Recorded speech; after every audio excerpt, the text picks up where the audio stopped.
Cher ami, bienvenue dans cette vidéo. Comment ne plus avoir peur du rejet? Aujourd'hui, je me rends compte, de par les conversations que j'ai avec les personnes de mon entourage, de par les personnes qui me demandent des conseils en DM, de par ma communauté, de par aussi mon nouvel élève. Si tu suis mes stories, tu sais que j'ai un nouvel élève que j'ai commencé à coacher il y a quelques jours. Et il part de loin, mais c'est beau parce que il a quand même fait ses premiers pas avec moi. Et, euh, et ça commence très bien. Je vois qu'il part de loin, mais je vois aussi le potentiel.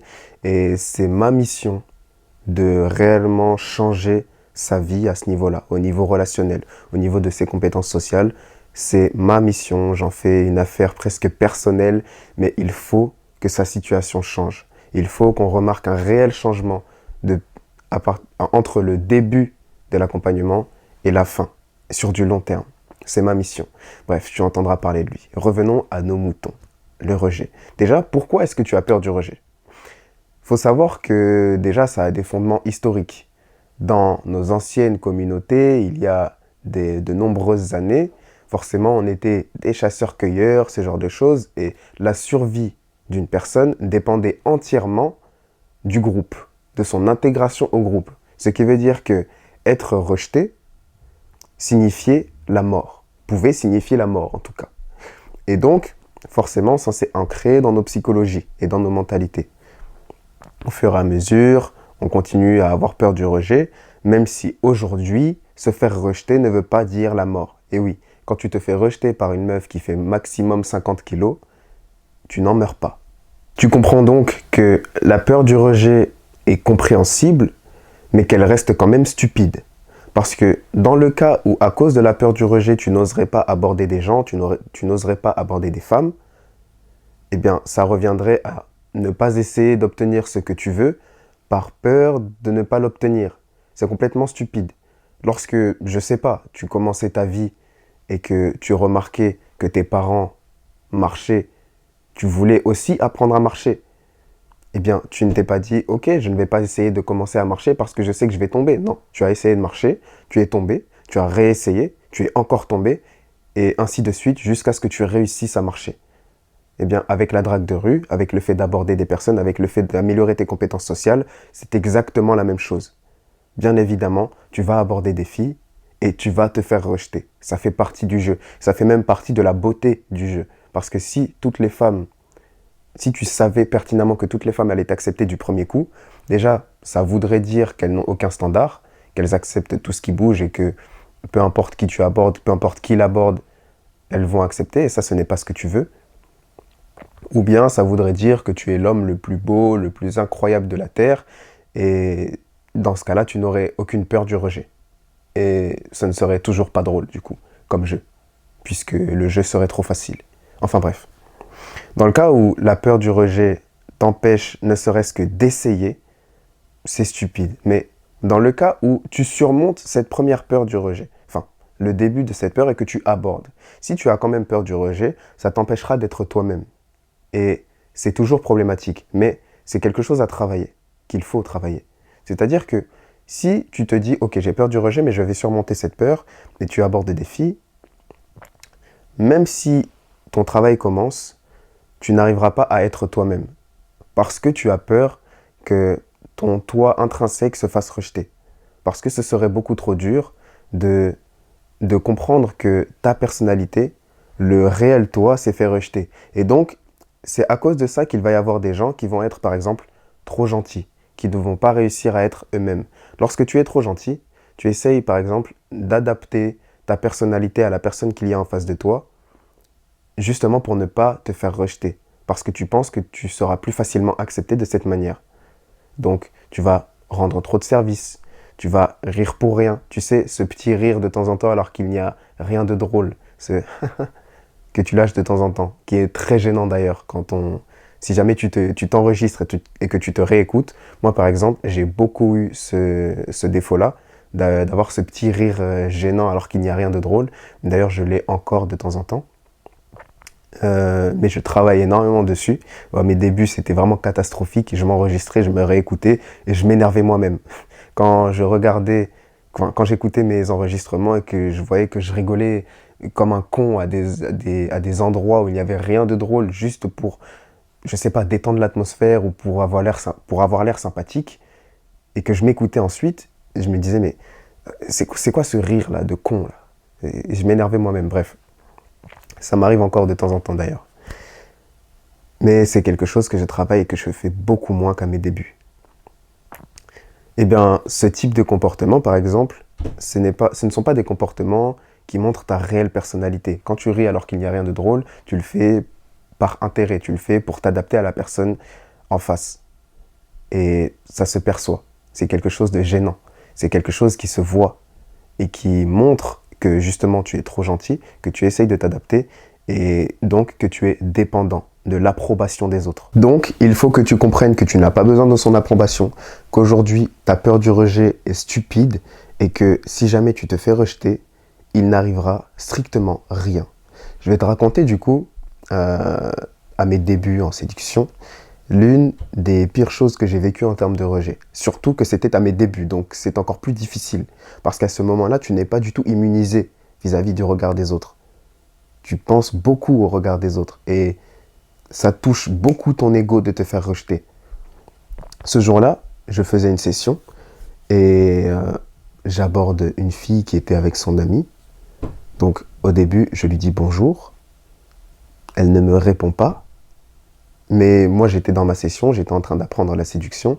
Donc j'avais pas forcément un ego qui fait que si jamais tu ne me réponds pas en me disant bonjour, soit je pars, soit je te fais remarquer que c'est complètement impoli de ne pas me dire bonjour, ok?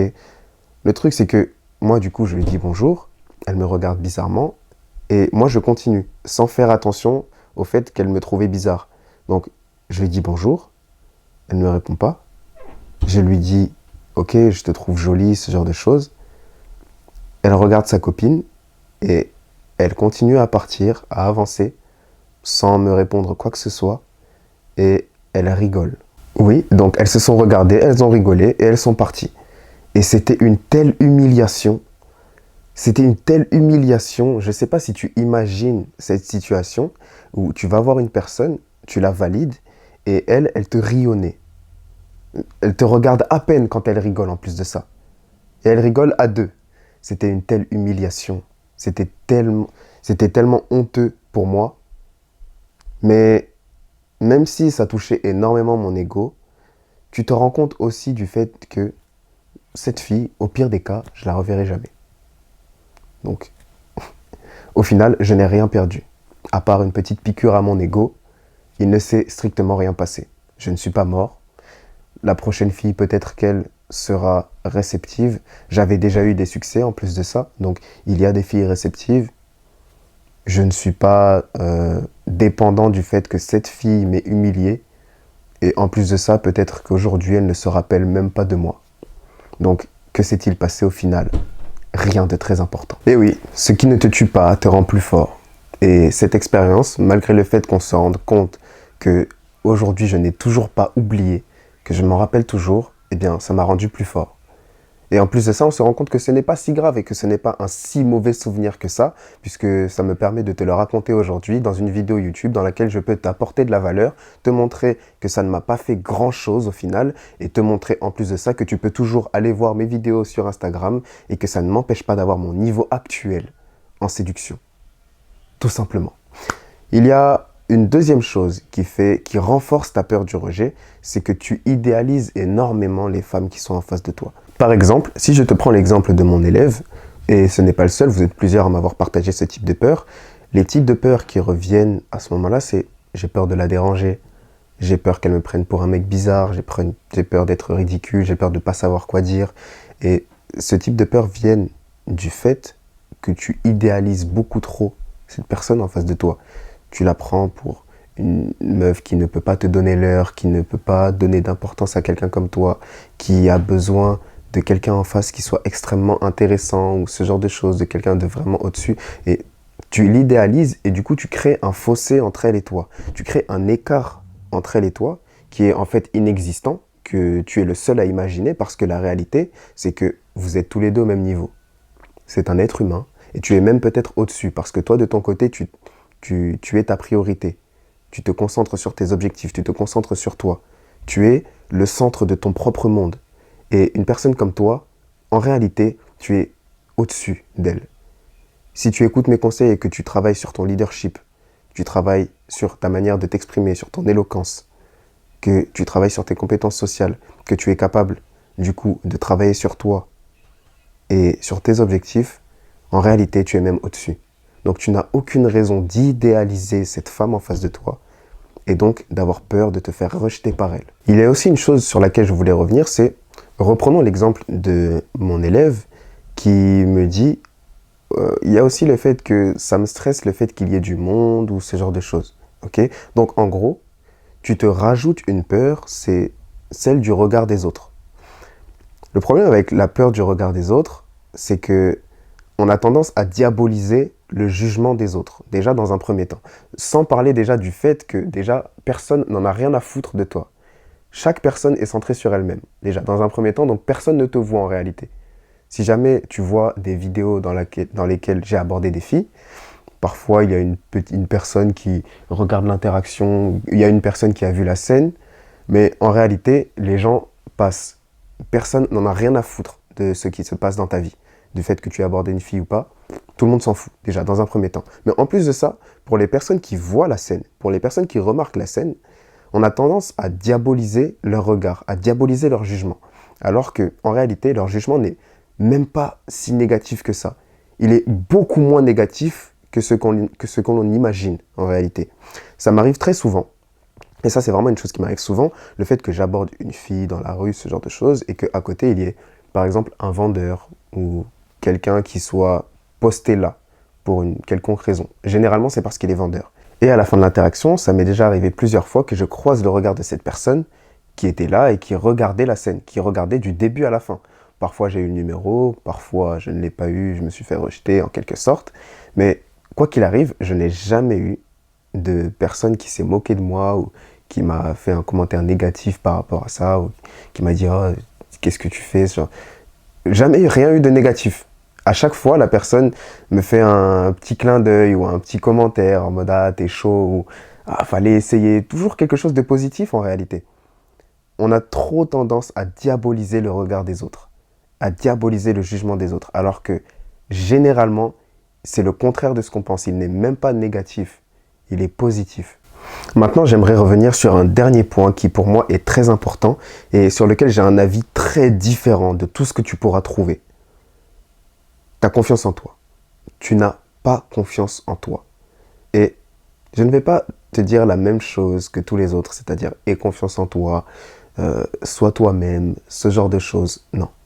Si tu n'as pas confiance en toi, tu as totalement raison.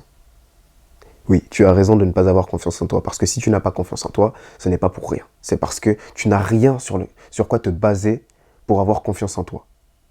Tu n'as pas travaillé ton physique et tu le sais. Ta vie n'est pas intéressante parce que tu ne fais rien de ta vie et tu le sais.